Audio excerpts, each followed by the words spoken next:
Chairman Peoples Party Bilawal Bhutto Zardari نے کراچی میں rangers head quarter پر دہشت گرد حملے کے ماسٹر مائنڈ کی گرفتاری بڑی کامیابی قرار دے دی۔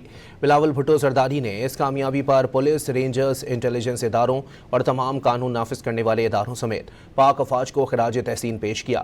ان کا کہنا تھا کہ یہ اہم کامیابی ہمارے اداروں کی پیشہ ورانہ صلاحیت اور دہشت گردی کے مکمل خاتمے کے غیر متزلزل عزم کا واضح ثبوت ہے۔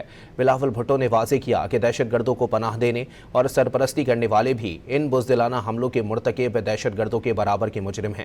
کراچی سمیت کسی بھی علاقے میں امن و امان سبوتاژ کرنے کی اس سازش کو کامیاب ہونے نہیں دیں گے۔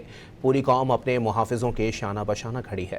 ان کا کہنا تھا کہ یہ اہم کامیابی ہمارے اداروں کی پیشہ ورانہ صلاحیت اور دہشت گردی کے مکمل خاتمے کے غیر متزلزل عزم کا واضح ثبوت ہے۔ بلاول بھٹو نے واضح کیا کہ دہشت گردوں کو پناہ دینے اور سرپرستی کرنے والے بھی ان بزدلانہ حملوں کے مرتکب دہشت گردوں کے برابر کے مجرم ہیں۔ کراچی سمیت کسی بھی علاقے میں امن و امان سبوتاژ کرنے کی اس سازش کو کامیاب ہونے نہیں دیں گے۔ پوری قوم اپنے محافظوں کے شانہ بشانہ کھڑی ہے۔